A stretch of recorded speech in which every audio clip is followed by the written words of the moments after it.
Boa tarde.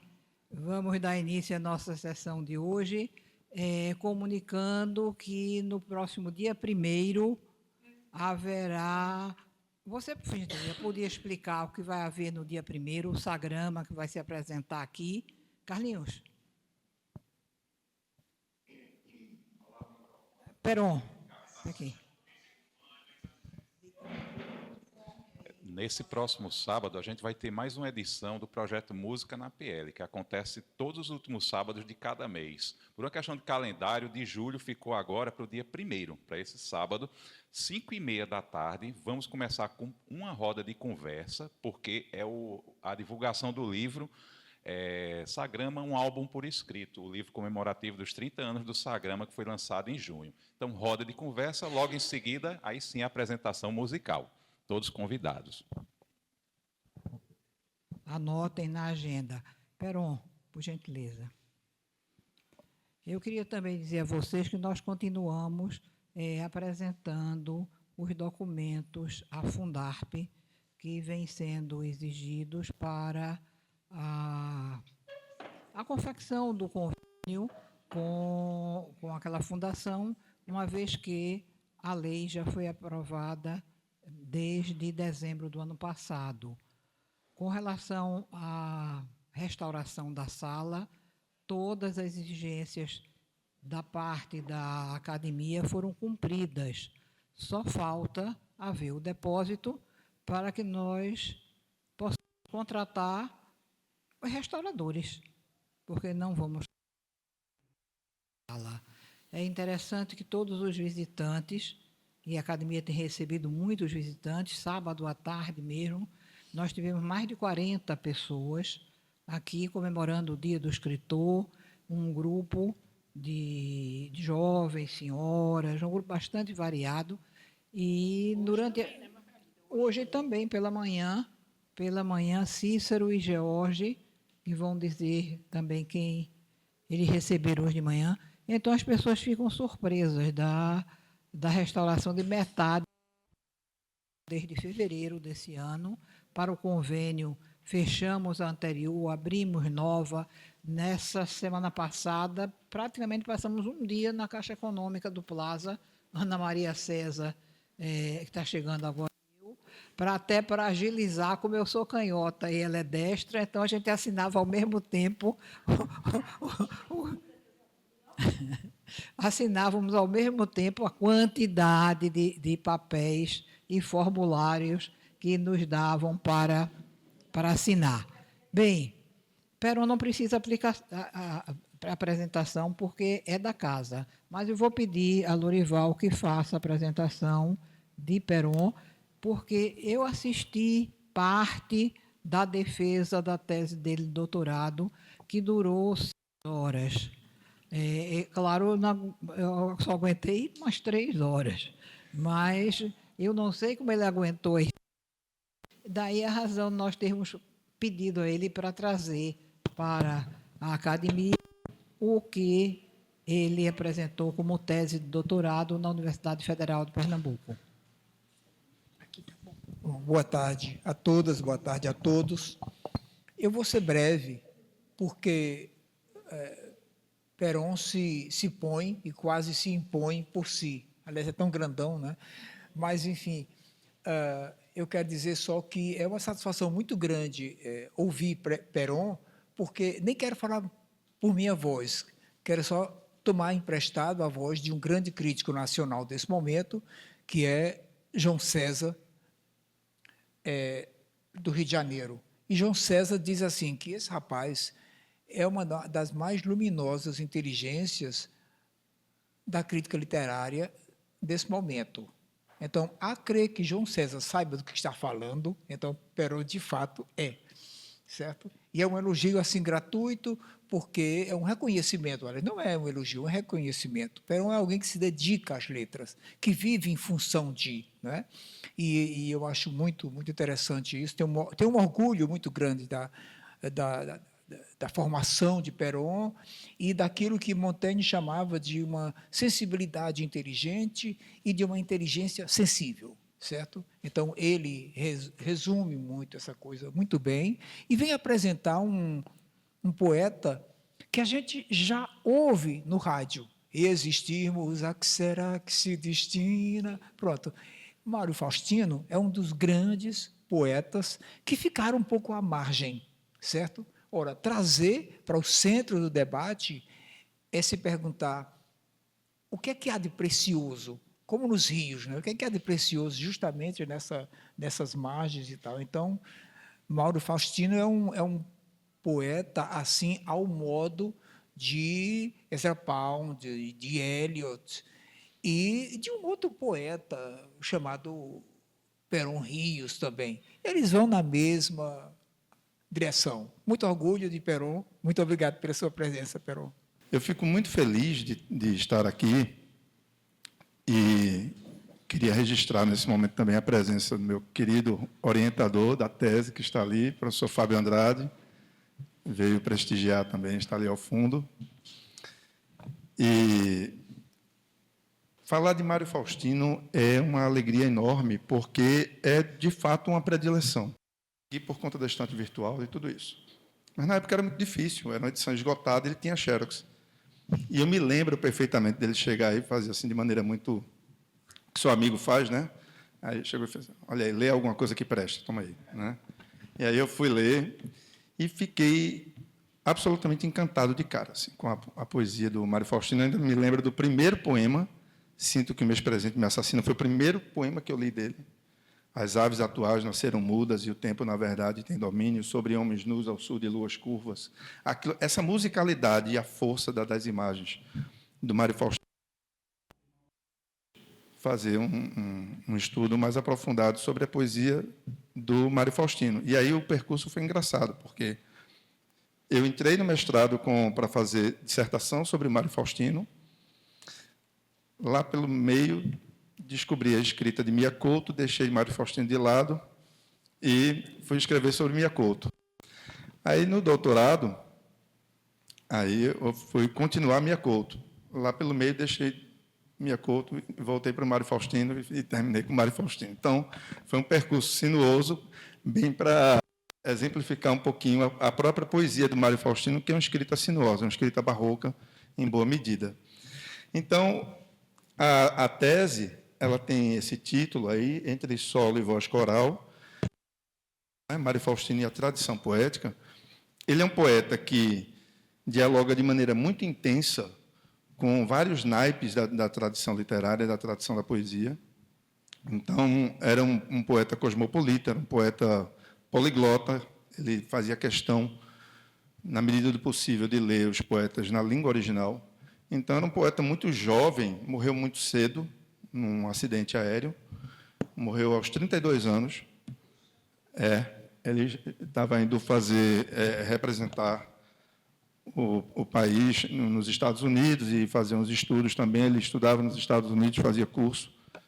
E, dirigindo-se aos Estados Unidos, quando o avião passou pela Cordilheira dos Andes, meio que perturbadora, que ele escreveu alguns falam disso, né?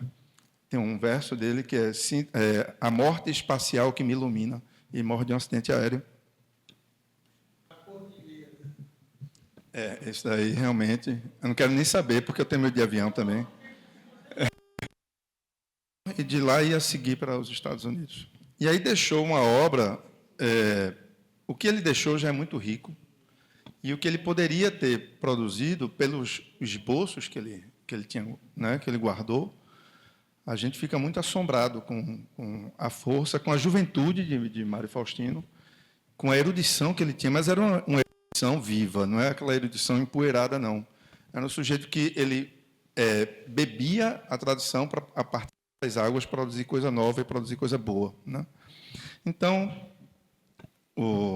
Entre Solo e Voz Coral, por isso, porque é a voz coral da tradição poética com a qual ele dialogava muito bem, mas, ao mesmo tempo, ele conseguia, com todas essas... Eu não gosto nem muito dessa palavra, influência, mas vou usar aqui.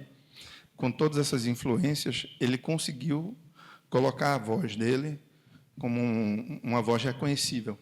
Então, quando a gente lê a poesia de Mário Faustino, a gente portuguesa recuada, também estava muito atento a tudo que se produzia no seu tempo, inclusive porque ele também era um crítico de envergadura, muito representativo, e ele editou um dos projetos mais interessantes do nosso jornalismo literário, que foi a página Poesia e Experiência, no Jornal do Brasil, que ele editou entre 1956 e 1959. E foi uma página que movimentou, e ele provocava também, ele sabia provocar. Então, poetas que já estavam consagrados, como Manuel Bandeira, Drummond, ele alfinetava de maneira muito corajosa, alfinetava e conseguia, como dizem os meus alunos, né, segurar a onda, né? Então, ele dava alfinetada e segurava o baque, né? Então, ele foi muito polêmico também, ele foi um polemista, e ele fazia isso um pouco como Melchior, para desintocar as pessoas, fazer as pessoas irem para o espaço público e se posicionarem, né?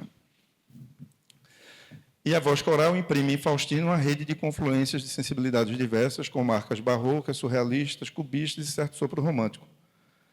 E aí o que eu disse, né? A organização particular desses elementos é que dá a ele uma singularidade. Então, o modo dele organizar isso, né, é que faz com que essa voz seja reconhecível.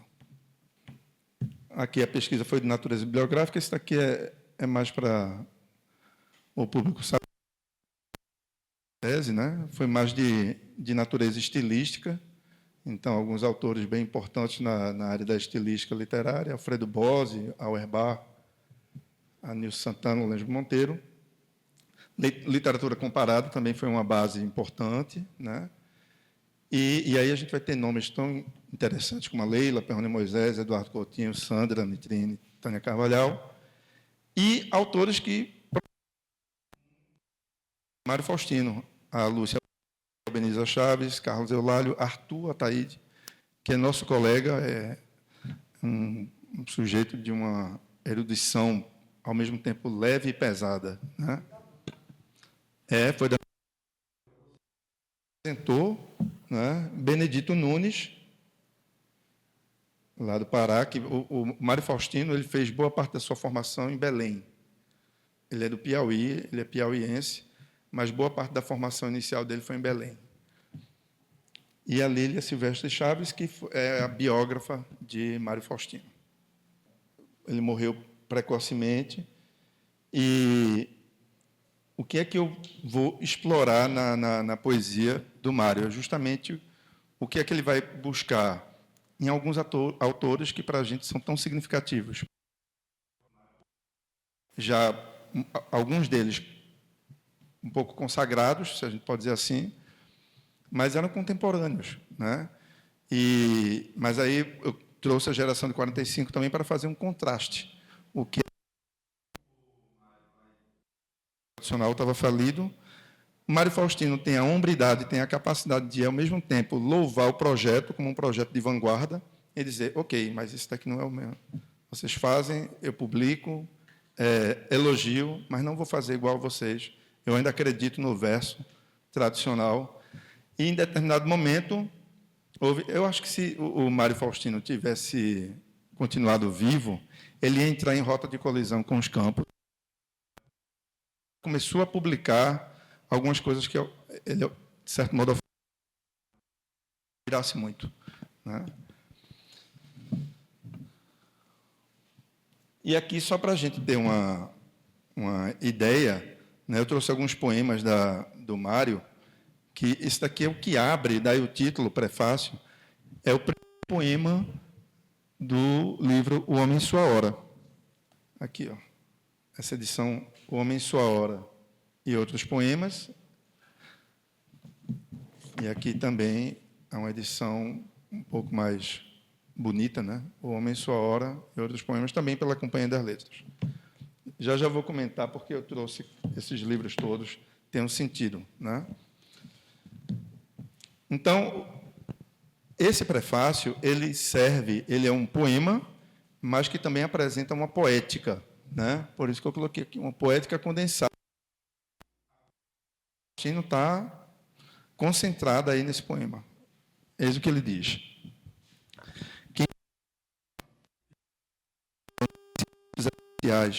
Desflora ímpetos de raiva, se exalta. Quem fez fê-la não por violência sem pecado, em si, princípio, ter entre a hora e o dia um homem e sua hora.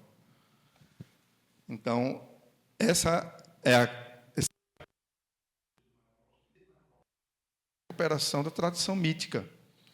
E ele vai justamente imprimir uma voz pessoal a uma série de mitos, que ele chama de mitos essenciais, né? Uma outra coisa que chama atenção, e que vai ser justamente boa parte da poesia do Mário, é o registro elevado. A gente percebe uma linguagem elevada, uma linguagem de dia de domingo, né? Então, aqui e, ao mesmo tempo, não é uma linguagem pedante, isso é importante. Porque dia de domingo parece que é uma coisa... Não, é uma linguagem bonita, elegante, com um certo corte clássico, mas, ao mesmo tempo, você percebe que tem um vigor, que tem algo realmente... É um soneto. O soneto à moda inglesa, exatamente. Mas ele não separa, não. Não, é o soneto à moda inglesa, que Shakespeare vai praticar muito, etc. Né? É justamente isso. É um soneto, boa parte da... Tem uma seção para uma vanguarda que queria implodir a tradição. Aí vem um sujeito que escreve métodos decassílabos, né? Poemas decassílabos, sonetos. Eu lembro que o Dario Sanches, o professor Dario Sanches, lá no Departamento de Letras, conversando comigo, o Lorival falou que, né, lembrou aqui para o público, eu escrevo poesia e, às vezes, eu publico nas redes e tal. E aí o Dario sentou-se, aí fez, mas que coisa, né? Em pleno século XXI, ainda há quem escreva sonetos. Eu disse, ainda tem, né? Eu acho que existe a possibilidade, eu acho que foi a resposta, foi a resposta que o Mário deu aos concretistas. Então, o Homem e Sua Hora, aqui no final, que é o título da obra dele, remete justamente a uma certa tradição religiosa, uma tradição homônimo, o Homem e Sua Hora, fortíssimo, que já começa com impacto, já é um atropelo aquilo ali, né? Et século, seculorum, mais que século, este século, que é fechada, com essas vogais fechadas, trazendo um tom sombrio ao poema. O poema todo é muito forte. E lá pelas tantas, ele vem trazer, vai falar da hora, a hora mais que sexta e roxa, que remete justamente à hora cristã, né, a hora limite, a hora em que os homens deixam de ser homens para vão passar para a espera do juízo, tudo mais, né? Consolidado, você vai ver a hora sexta, é o meio-dia, uma forma, remete à forma de ver a hora em tempos mais recuados.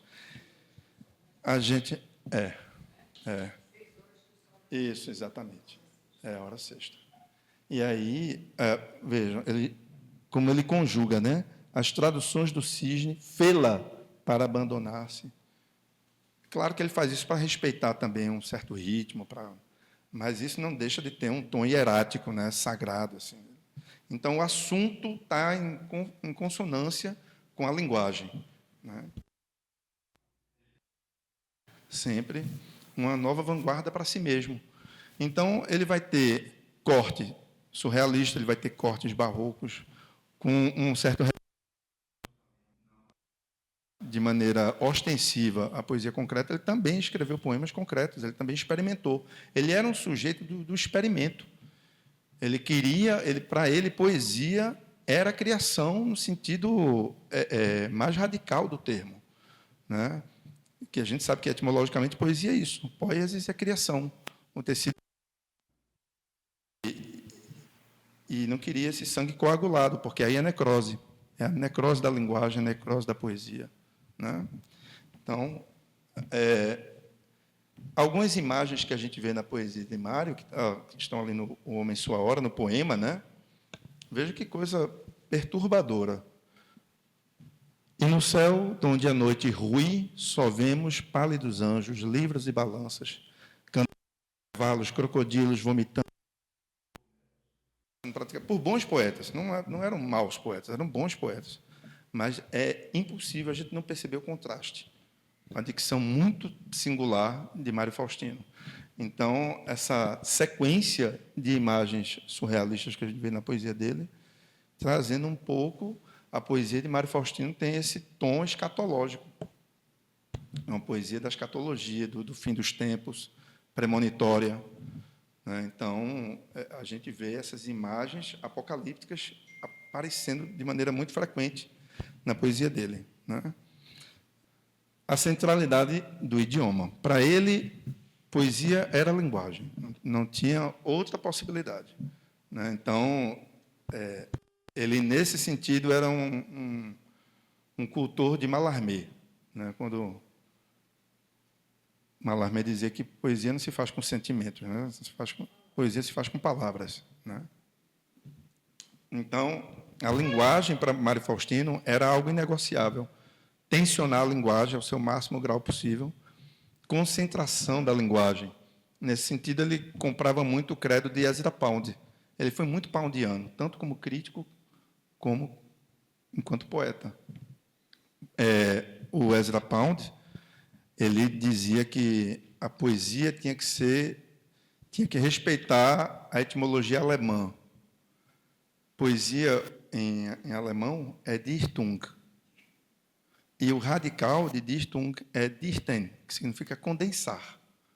Então, dentro da própria ideia de poesia, eles trazem a ideia de condensação. Então, Mário Faustino, ele foi nessa linhagem de concentração da linguagem.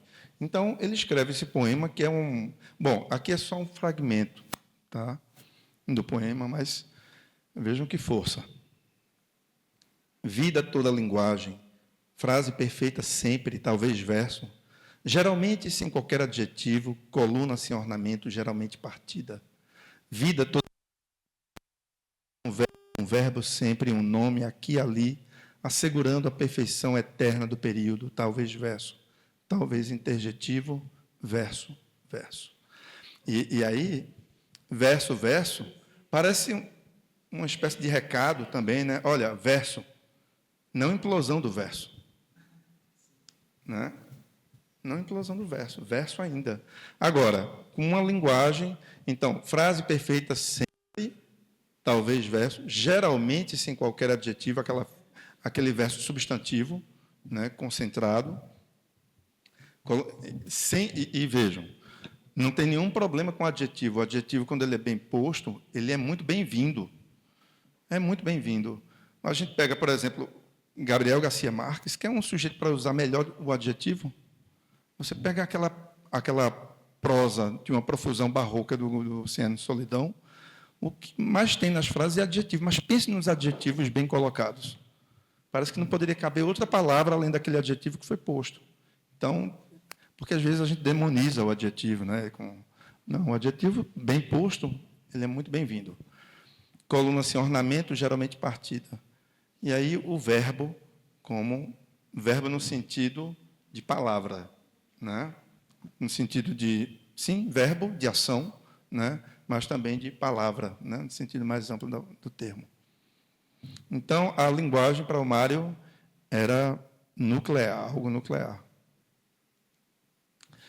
E aqui, o neobarroco e o texto agônico. Então, além do que a gente pode identificar, Lípion, né, a poesia neobarroca de Mário Faustino. Eu segui, concordei com ele e levei adiante, né? Então, a presença expressiva de antíteses, a poesia de Mário é um permanente choque térmico. São termos que entram o tempo inteiro em colisão, né? Um excesso e uma amplificação. Então, por exemplo, eu vou trazer aqui um poeta que a gente adora, né, que é nosso aqui, que é o Mauro Mota, que vai escrever uma elegia. O Mauro Mota como um mestre das elegias, inclusive, né? Mas a gente percebe que é diferente da elegia, por exemplo, criada por Mário, porque o Mauro Mota ele vai ter uma sutileza, né, uma delicadeza ao modo bandeiriano em alguns momentos. E a elegia do Mário Faustino é a do excesso, da hipérbole, a linguagem chamando a atenção para si mesmo a partir de aliterações, de imagens muito... em que de arcabouço fanopaico, né? Uma rede de imagens da poesia dele. E essa observação que eu faço aqui não tem nada a ver com tábua de valores, né? Isso não faz do Mário maior ou menor do que o Mauro e nem o contrário, né? São poéticas diferentes em que eu trouxe aqui para a gente ver as possibilidades de uma mesma forma poética, como a elegia, ser construída de modos diversos, né? E está tudo bem, né? E é bom que seja eterno inverno, quero dar teu nome, a dor sem nome deste dia, sem sol, para queimar, escuta a alma, quero dar frente à gorja em fogo da elegia. Aqui eu me referi, né? Inferno, eterno inverno. Ah, sim, e outra coisa, boa parte dos títulos dos poemas de Mário eram os primeiros versos, tá? Então, ele não dava títulos específicos. Inferno, eterno inverno, quero dar teu nome à dor sem nome deste dia. Que dor! Sem sol, céu sem furor, praia sem mar, escuna de alma à beira da agonia. A palavra agonia vai ser recorrente na poesia de Mário Faustino. Por isso que eu chamei a atenção para o texto agônico. Aqui, ó. Texto agônico da poesia de Mário Faustino. Tá? Inferno, teu inverno, quero olhar de frente a gorja em fogo da elegia. E a força melódica do verso de Faustino, ele poderia... Às vezes a gente nem entende muito bem, mas a música já sequestrou. Então, reparem aqui, ó, quero olhar de frente a gorja em fogo da elegia. Essa aliteração, a língua palatal de gorja com elegia, dá um prazer, quase um prazer quase do bebê. Esses dois últimos versos, e aí a gente vem para as edições. Carátula celeste, onde o fugaz estio de teu riso, paraíso. A primeira edição que eu tive de Mário Faustino foi essa aqui, da Global. São os melhores poemas, é uma coletânea. E aí fui mergulhando na poesia dele. Depois eu tive acesso à xerox, a Lípio deixou comigo e tal, da poesia completa. Muito tempo depois,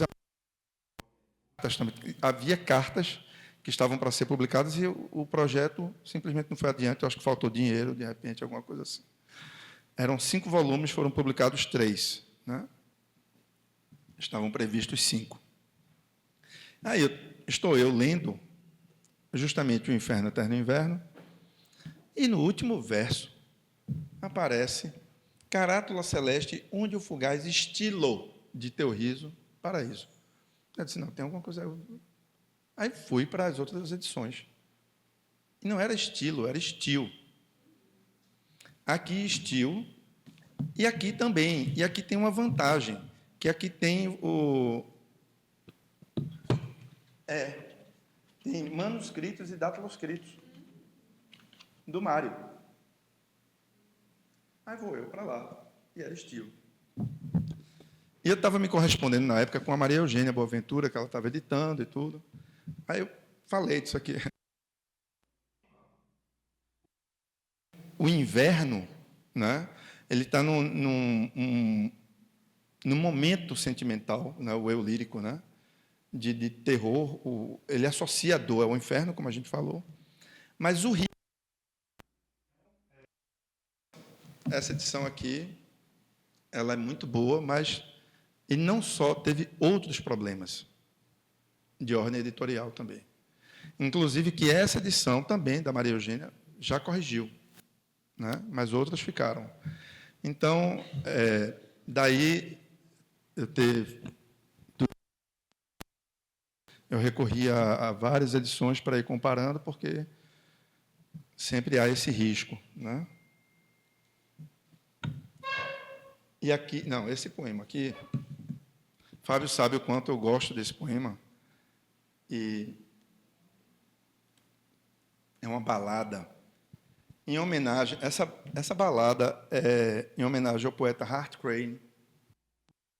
Estou perante o facto, esse daqui foi um print que eu fiz na hora, foi bom ter colocado aqui, porque não é fato. Está nessa edição isso. É facto. Facto. O Mário Faustino escreve facto. E não é por anacronismo. Ele escreve facto porque tem uma questão de sonoridade. Pacto, facto. Essa atualização, esse acordo ortográfico. A poesia, muitas vezes, dá as costas para acordo ortográfico, não está nem aí para acordo ortográfico. Dane-se o acordo ortográfico.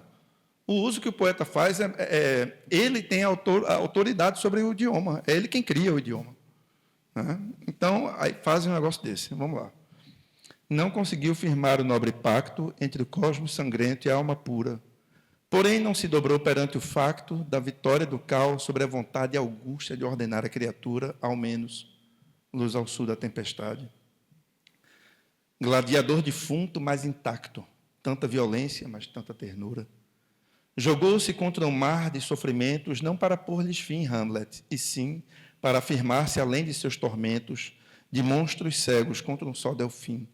Frágil, porém vidente, morto ao som de vagas de verdade e de loucura. Bateu-se delicado e fino com tanta violência, mas tanta ternura. Cruel foi teu triunfo, torpe mar, celebrado.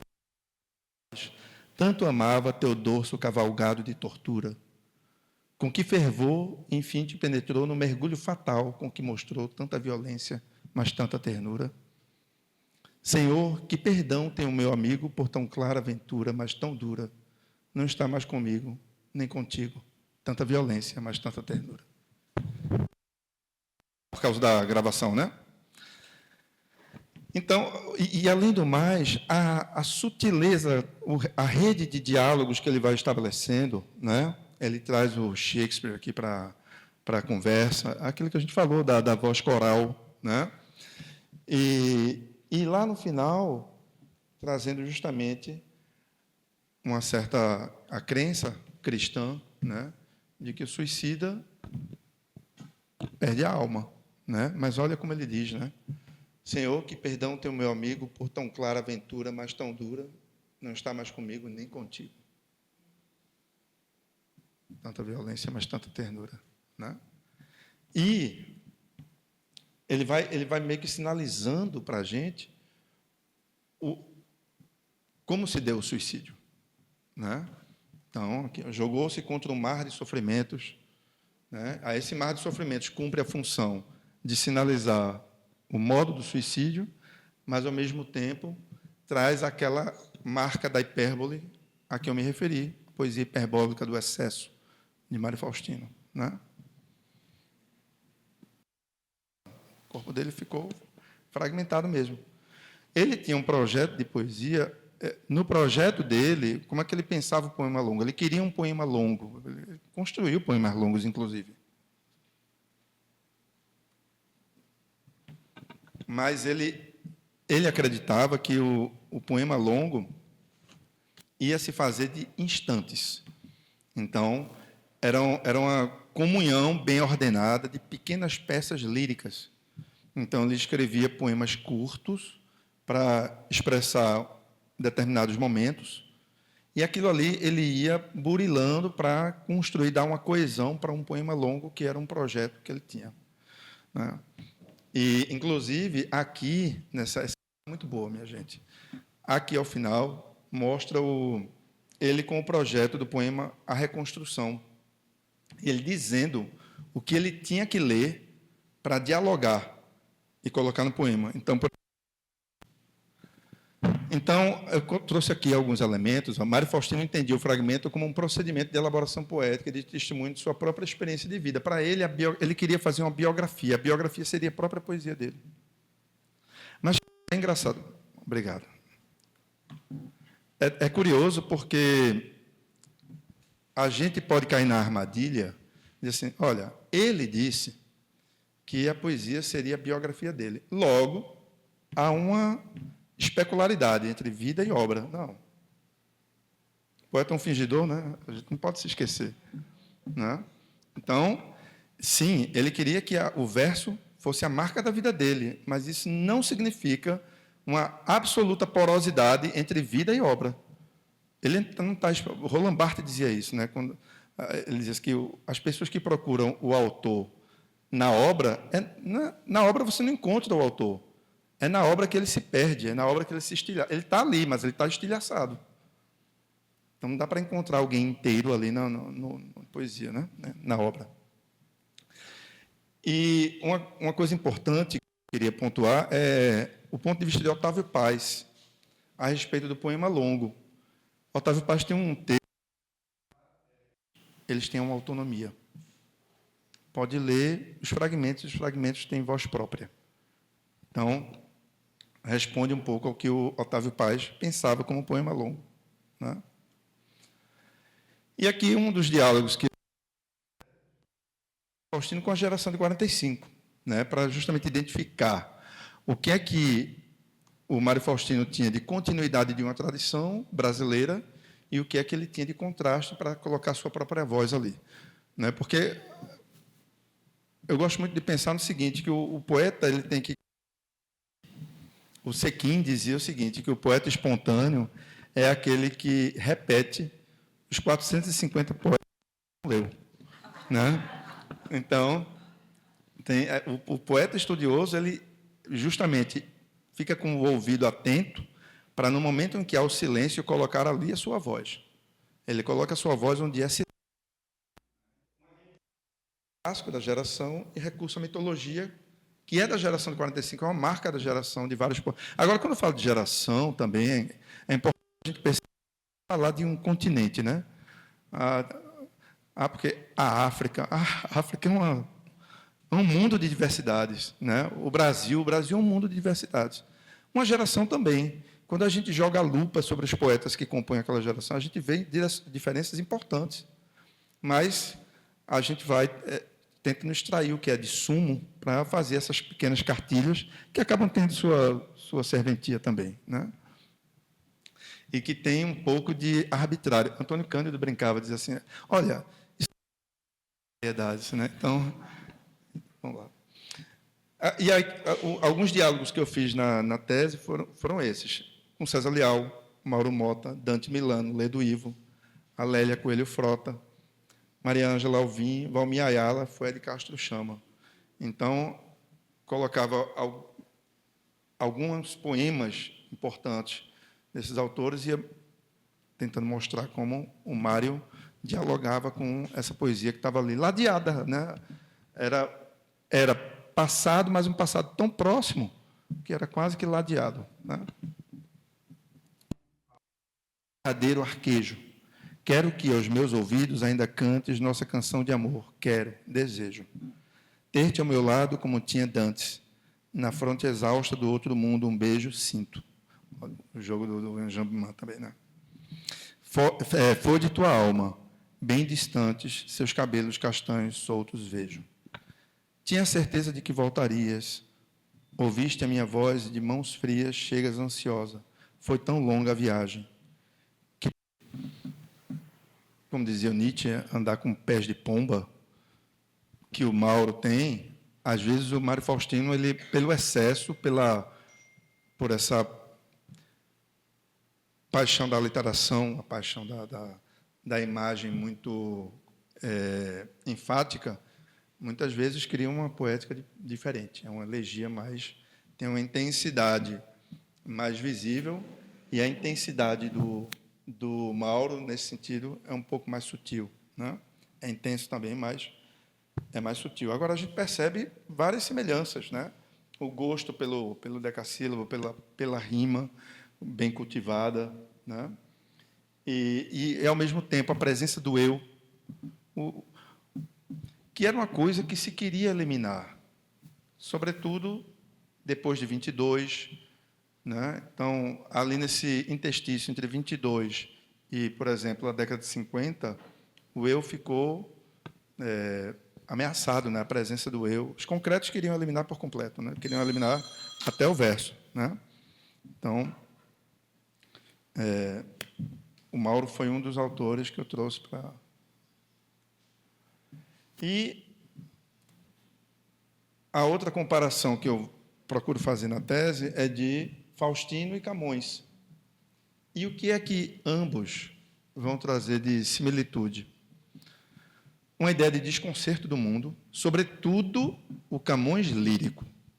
Aqui eu estou falando mais do Camões lírico, não o épico. Aquele Camões que antecipa uma percepção barroca de mundo, né? Que alguns vão chamar de maneirista e tudo mais. Mas, muitas vezes, essa ideia de maneirismo é meio que pejorativa, enfraquece a força dos impactos de Camões, né? A tópica do ubi sunt, ou seja, estão, né? Em que ele diz, onde estão Tomásia, Rosa, Totônio Rodrigues, estão todos deitados, estão todos dormindo profundamente, né? E é bonito, na primeira vez que isso acontece, é dormir literalmente, no segundo é o dormir da morte, né? Mas essa tópica do ubi sunt, onde estão, né? Que tenta recuperar um passado que já não existe mais, mas você quer recuperar. Isso não foi um Camões casual. Como eu falei para vocês, aqui, no projeto do poema Reconstrução, Camões está aqui.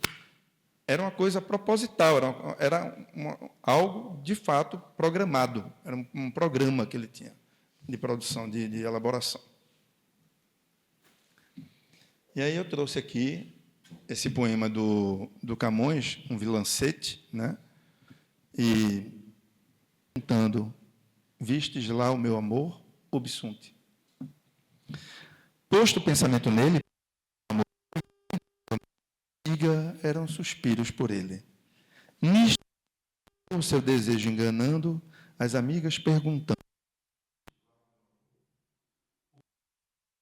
Os olhos no chão pregados, que do chorar desta sorte suspende de quando em quando sua dor, e se tornando mais pesada a dor. Não deita dos olhos água, que não quer que a dor se grande, seca as lágrimas da mágoa. Que bonito.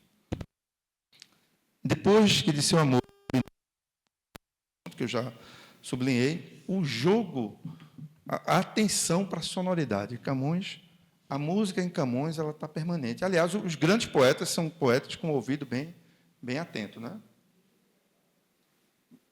Eu até brinco na tese que ele escreve aqui, ó, por pensamento nele, mas a cantiga eram suspiros por ele. Esse joguinho verbal aí. Aí eu brinco dizendo, da lírica de Camões, é um cenário bucólico. Então, parece que é tudo ameno. O cenário é para disfarçar o turbilhão.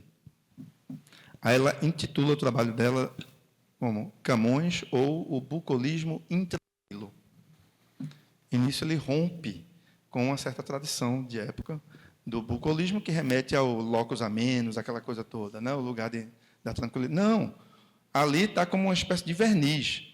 A madeira por dentro é de outra natureza, né? Então, olha isso aqui. Essa imagem, o rosto sobre uma mão, os olhos no chão pregados, só essa imagem já é suficiente para a gente ter noção do tamanho do sentimento. Ou seja, a imagem que o Camões traz, a visualidade, a cena, de uma maneira que, às vezes, o discurso lógico não consegue. Então, você chega para alguém, vai dar um conselho, diz, olha, não vá nesse... um sujeito que teve um acidente, aí começa a carregar nas tintas, a pessoa, o carro bateu, o braço foi decepado ao meio, não sei o quê, o sangue, começa a pintar com as palavras, a pessoa ouve aqueles, eu não vou mais não. A imagem, a linguagem, no seu recorte poético, ela tem um poder de convencimento que, muitas vezes, a lógica, ela pode ficar enciumada porque tem razão para isso. Ela não chega lá. A lógica não chega. Então, aqui, um exemplo do Camões e seu turbilhão, né? E aqui, um ubi sunt, só que um pouco disfarçado, mas é ubi sunt. Aqui, ó. Onde paira a canção... Isso é Mário Faustino, tá certo? Onde paira a canção recomeçada no capitel de acanto de teu lar? Onde prossegue a dança terminada nas lajes de meu tempo de chorar? Rapaz, em minhas mãos cheias de areia, conto os astros que faltam no horizonte da praia soluçante, onde passeia a espuma de teu fim, pranto sem fonte. Ó juventude, um palho de inocência, jamais se estenderá sobre outra aurora, mais clara que esta clara adolescência, com esse dia. Ou ele começa com um dia forte, né? Olha aqui. Que vale o lenço impuro da elegia sobre teu rosto, lúcido da alegria. Não? Então, a alegria... E tem isso, é uma poesia da ruína, mas também que deixa uma fresta de esperança. Isso é importante. E, para finalizar, Mário Faustino e T.S. Eliot. E por que eu fiz isso? Porque eu queria, de certo modo, mostrar como ele dialoga como um poeta contemporâneo, seu, né, o Eliot, em outra língua. E como ele dialoga na mesma língua, mas com um poeta lá de trás, que é o caso de Camões. Né? Ou seja, esses quadrantes de Mário Faustino, no tempo e no espaço.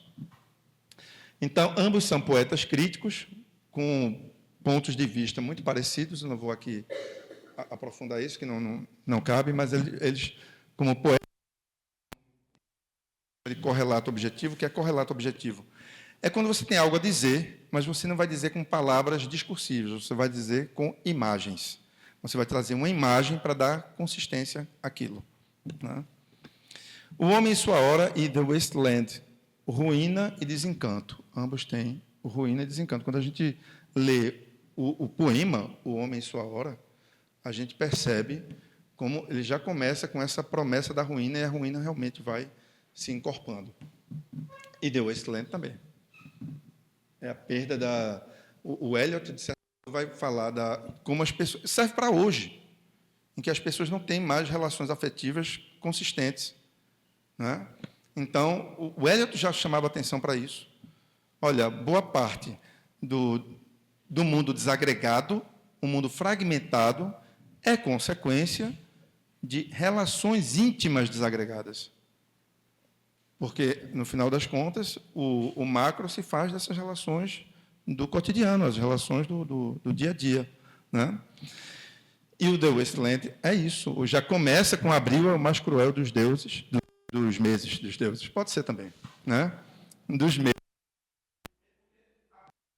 Primavera, mas é cruel, porque vai trazer um contraste, mostrando a ruína que uma guerra é capaz de provocar e tudo mais. A poética do fragmento e das alusões, ambos vão cultivar, né? E aí vem um ponto de divergência importante, que Mário Faustino, ele é permanentemente um poeta do estilo elevado. A gente vai percebendo o estilo elevado, o decassílabo, o vocabulário nobre. O Auerbach vai falar disso, o vocabulário nobre. Eliot tem isso, mas Eliot ele arrisca um pouco mais nesse sentido. Por exemplo, no The Wasteland, momentos em que são diálogos de personagens, em que o estilo elevado vai sair do salto e eles vão começar. Eu mostrei aqui para vocês um verso do Faustino que ele fala: A noite rui. A noite rui é um verso do Virgílio, lá da Eneida. Né? É mais ou menos quando a Sibila está lá com Enéas, ele está visitando os infernos, né, os mortos, e ela diz: apressa-te, a noite rui. Mário Faustino pega isso e vai usando.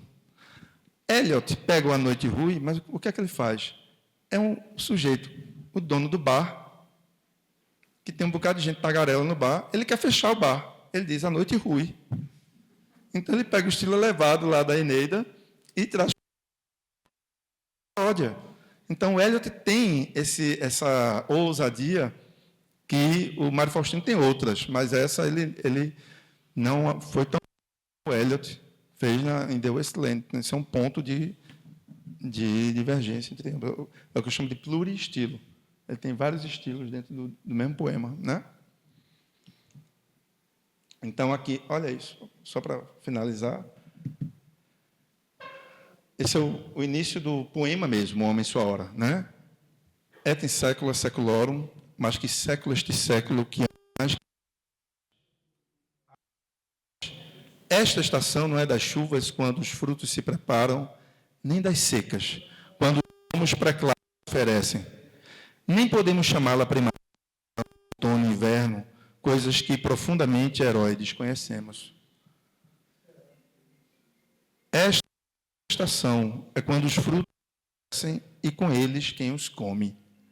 Eis a quinta estação, quando um mês tomba, o mais que agosto, como este dia é mais que sexta e a hora mais que sexta e roxa. Então, o sujeito começa o poema dele assim, de maneira, né, para eu ler para Bento quando ele for dormir, né, e dormir tranquilo, né, Bento é meu filho. Então, vejam a força disso aqui para a gente ficar um pouco atordoado mesmo, né? E aqui o The Wasteland, né? The Burial of the Dead, o enterro dos mortos, né? E aí é interessante porque o Eliot, ele é muito atento aos detalhes. Então, por exemplo, ele usa um ritmo que é o ritmo troqueu, né? Que é tá, tá, tá, tá, tá, tá.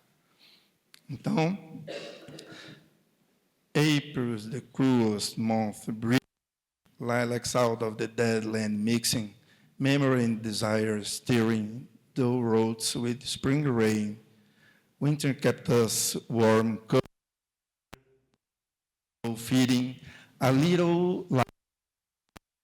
Que brilhante tradutor, traduziu isso aí, mas não conseguiu manter o ritmo que o Caetano Galindo mantém, né? Então, e outras coisas. Por exemplo, eu falei agora do pluristilo de Eliot. Lá no meio do The Wasteland, tem uma hora em que, em inglês, o equivalente é makes off, eu acho. Ele usa um verbo frasal que seria uma espécie de chispa daqui. E aí o Ivan Junqueira, ele traduz como some. O Caetano Galindo fica atento e traz para o português. Então, mas o tradutor faz o que pode também, né? E o Ivan Junqueira fez muito. E aqui, na tradução do Caetano Galindo, para a gente finalizar, né?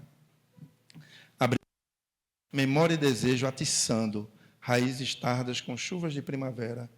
O inverno nos agasalhou, cobrindo a terra de neve esquecida, nutrindo pouca vida com tubérculos secos. Então, ele já traz um cenário, ele apresenta um cenário cenário devastado, né? É a terra desolada, é a terra devastada, e Eliot já começa o poema dele dessa forma, como o Mário Faustino começou O Homem e Sua Hora, também com esse cenário apocalíptico, ponto de confluência entre ambos. Então, a tese foi justamente essa busca de, a partir de uma tradição poética, encontrar a voz solo e solar do Mário Faustino. Então, queria agradecer por essa oportunidade de fazer essa socialização, essa partilha. Obrigado.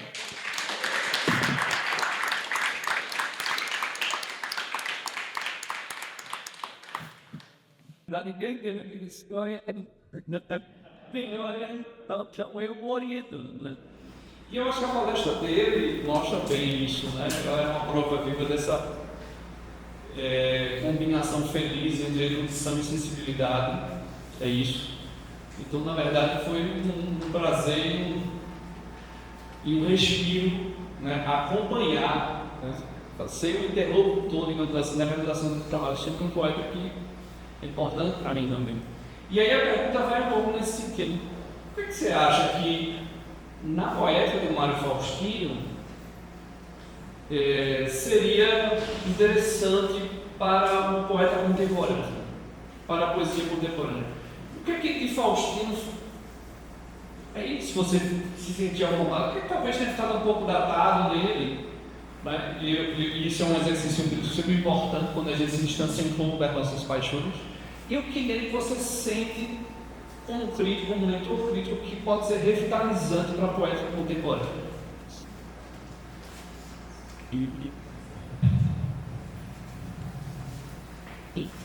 Vocês se merecem.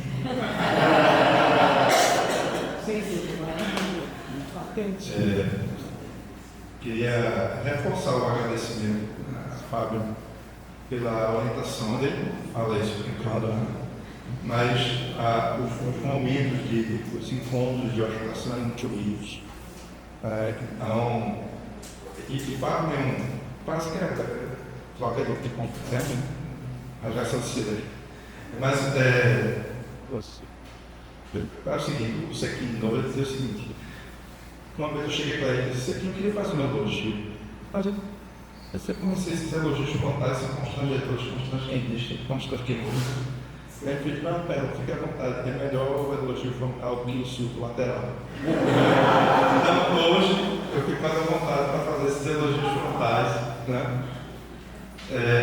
Fábio tem uma qualidade que Fábio poeta, um grande poeta, prosador, acabou de lançar o Coisa de Distância. Então Fábio tem uma percepção de linguagem que você chegava com determinado trecho da obra de Faustino, ele já tinha alguns pontos que as sensibilidades batiam, né? E ele desenvolvia aquilo. Então, tem além de ser um sujeito erudito poeticamente, ele tem uma paixão pela linguagem, esse binômio não é tão comum, né? Isso foi muito bom no processo de orientação, processo de trabalho coletivo. Em relação, Fábio, à sua pergunta, Mário Faustino tem alguns, por exemplo, aqui poderia ficar datado, né? Começar por aí. Esse próprio gosto, porque ele morreu tão jovem também, né? Mas a gente só pode dizer que está tudo, né? Está tudo. Nesse confronto com Edwards, a gente vê que o Faustino poderia ter ido mais longe em alguns experimentos, do ponto de vista micrológico. Ele experimentou, ele fez poemas concretos, tudo isso. E alguns poemas do Mário Faustino, ele, embora ficasse muito atento a isso, porque ele era muito vigilante, mas acontece, né? Em alguns momentos ele fez com que o adjetivo sufocasse o substantivo na relação poesia social, poesia engajada. Então, alguns poemas de Mário Faustino, ele transmite uma mensagem de militância, por exemplo, mas você percebe que a força poética não é o melhor Mário Faustino. Claro. Então, alguns desses elementos são, a gente pode dizer que poesia é dada, a poesia daquele momento respondeu a sua circunstância, passou a circunstância, a poesia foi junto, que a linguagem não acompanhou. Mas isso é muito minoritário no corpo da poesia de Faustino. Tá? E também, Fábio, eu diria que o Mário Faustino crítico tem muita coisa datada. Aí tem alguns pontos de vista do Mário, por exemplo, para ele, é engraçado, porque ele também escreveu poesia com essa que eu falei, mas ele tem vários textos que ele diz que a poesia deve responder somente a ela. E eu faço isso com, você vai se lembrar na tese, eu falo disso quando falo de anos como críticos, que o Edwards vai um pouquinho mais longe, porque eu chamo de poesia desencastelada, ambos fazem poesia desencastelada, mas para o Edwards, a poesia, ela primeiro responde à linguagem, mas ela vai além disso. Na linguagem. E o Faustino tem alguns textos em que ele cai nessa armadilha de a linguagem, coisa meio pauliana também. Né? Ele ficou muito na sombra de Paulo como crítico. Alguém que tem que ter essa voz solo na crítica que ele teve da poesia. Então são alguns pontos. E do ponto de vista da força de Mário Faustino, dessa atenção permanente da linguagem, essa atenção ao som detalhado de um agorge de fogo da energia. Aí alguém desavisado vai dizer, mas é só um fonema. Sim, a poesia é feita disso. Tá? Eu estava dando uma aula eu já falei isso para o Lorival, eu estava dando aula para adolescente no ensino médio e levei um poema do Manuel Bandeira, inclusive. E que o Bandeira ele faz uma memorização, ele faz um Capibaribe, Capiberibe, lá do Manuel famoso. Tá? E aí eu brinco, eu digo, olha, tem uma memorização ali, a poema, como se fosse uma queda de meio tom. Chamando atenção para esse detalhe formal. Aí, estudante assim vê que na pressa, né, falou, cara, isso vai ser um detalhe. Deixei passar, falei de outras coisas. Eu sabia que esse estudante gostava de música. Né? Aí antes que eu chego em sala de aula, ele está com violão. Aí eu, ouvindo, disse, empresta aqui o violão. Aí peguei uma música do Caetano, deixei o samba, comecei a botar o violão. Né? Aí eu, propositalmente, eu rimo a nota. Eu troquei o que deveria ser sustenido, porque com nota natural. Aí, quando ele fez, professor, aí deveria ser sustenido, eu falei para ele, olha só um detalhe. Aí, então, o Faustino tem essa atenção que a poesia contemporânea pode não ter.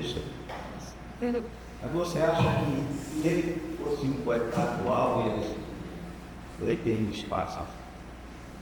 Eu acho que sim. Ele já Na verdade, a resposta já está dada. Ele não precisa estar vivo. A poesia dele, o que ele deixou, já tem espaço. Isso aí que a gente leu, diz para o mundo contemporâneo, como disse no tempo dele. Porque o verso dele padronizado, né, preto aberto, preto abrindo, ele foi entrando esvaziado, né, o que está pós-década. No seu tempo, ele já foi muito criticado, como eu falei, né? Porque ele, como ele produziu num momento, numa dobradiça, assim, um furacão de vanguarda. E os irmãos Campos, eu falei deles, porque eles não eram brincadeira, eles tinham uma força política, inclusive. Por exemplo, o que não fosse compatível com a poética que eles admitiam, eles tinham força territorial. Então, muitas vezes, muitos povos, Ferreira Goulart falava disso. Né? E bloqueava, que o Faustino publicava nesse momento, e mesmo assim, repare, mesmo com uma poética tão diversa, ainda assim teve uma força de penetração num cenário tão adverso, como esse que estava se instalando. Então, a força da poesia de Faustino conseguiu suplantar as vicissitudes mesmo das circunstâncias, do momento político, poética aqui falando. Teve personalidade. Personalidade, teve uma erudição, porque veja, tudo bem, ele escreve decassílabos, mas a gente não percebe um retorno anímico ao que já tinha sido feito. Dificilmente a gente vai dizer, nossa, aqui a decassílabo é uma coisa cartesiana. Não é. A gente viu aqui o jogo de confluências que ele traz, a riqueza de diálogos que ele estabelece. Faustino, que a coisa dele simplesmente sai desses partidos. Here drops and is getting off. And so because of that, sitting with that, Isso é muito rápido. Eu quero dizer que as formas de poesia são históricas, transitórias, secundárias. O que mais conta na poesia é uma atitude diante da linguagem. Isso é permanente. Vai haver poeta sempre que houver alguém atento à linguagem. Que isso vai fazer uma pessoa. Isso eu acho fundamental. Esse rapaz, porque ele é atual, mas é sempre atual. Por que a Odisseia é atual? Não porque nem a Ilíada também não conta um texto jornalístico sobre guerra. Não é, isso aliás, ele tem escola de uma crueza assim, não devia ter algo mais muito escola. Que é criar de obras mas é porque é de uma concentração de linguagem. E sempre que há essa concentração de linguagem, há poesia. Não é poesia prosaica. Esses termos se repetem ao outro. A poesia sempre leva a linguagem a dessa potência.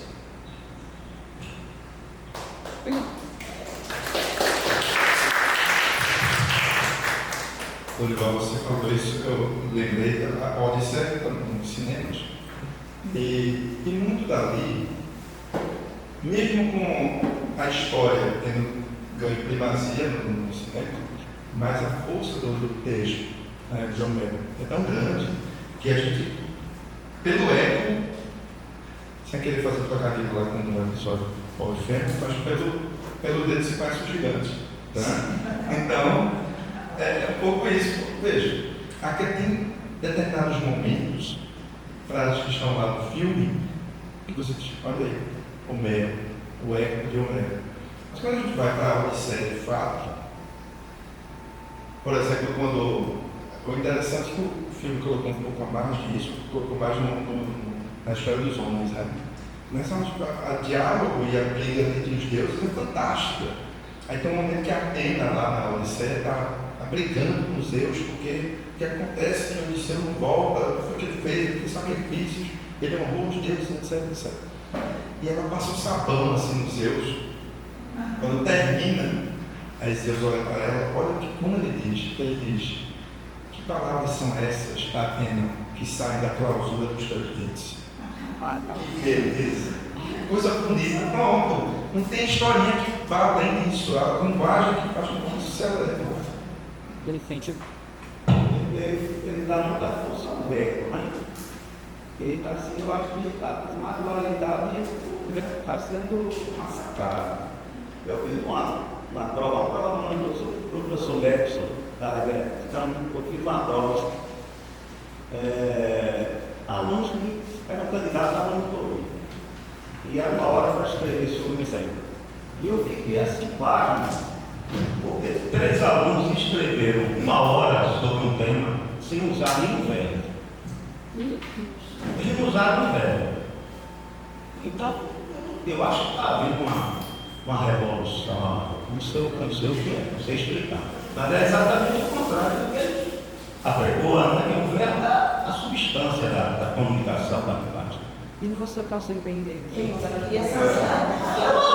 né? Era uma lista de termos e substantivos. Eu não entendi nada.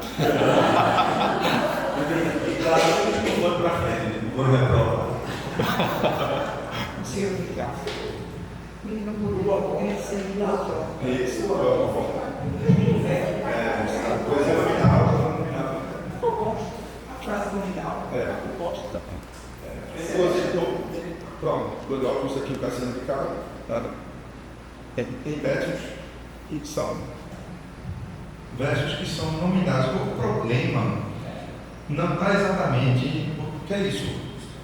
Não é uma cartilha, é como um poeta vai se apropriar daquilo para criar algo de fato que traga contundência, que traga o que o Abraham Wallace fala de mensagem de fato.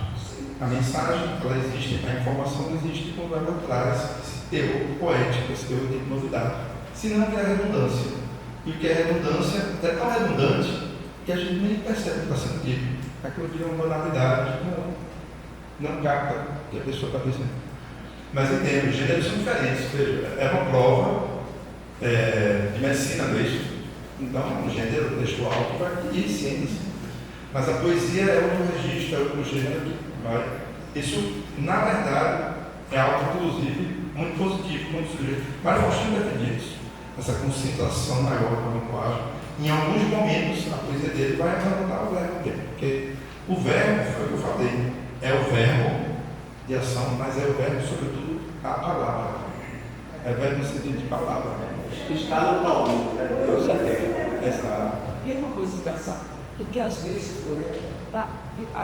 poeta força, inclusive, força a ser verbo, também não é. Fernando Pessoa, para dizer assim, olha, gosto de mim ou eu sou, não me imagine outro. Aí ele diz, não me outrem.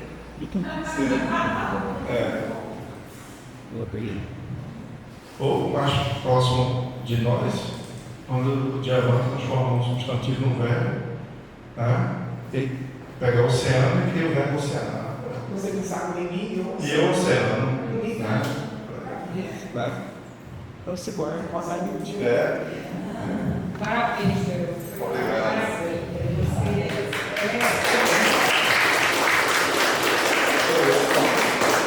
Está demorado e você já passou a tese, já defendeu, agora não já está sentou-se junto de mim e o senhor também. Sentou-se junto de mim e não aparece. Não escapa ninguém. Mas falta, né? Falta. Gustavo não vai ter casa, acho que já foi, né? Conversando com ele sobre a Muito obrigado. Deixou muita coisa não publicada. Ele deixou bom, boa parte Está aqui escrito, está aqui. Ele foi, deixou até ativo dele depois. Ele deixou a poesia dele, mas ele também era tradutor, e um bom tradutor, né, de crítica, esqueci de dizer isso. E a poesia dele, por exemplo, a Lídia Silvestre Chaves, quando estava fazendo a biografia, pegou muita coisa com o Benedito Nunes, que era amigo pessoal dele, e o Benedito Nunes tinha coisas do Mário Faustino que não tinham ido para a imprensa, nem nada disso, e a Lídia estava colocando justamente em circulação. Mas ele deixou coisas para serem publicadas, infelizmente, ele ficou limpo antes. Muito obrigada pela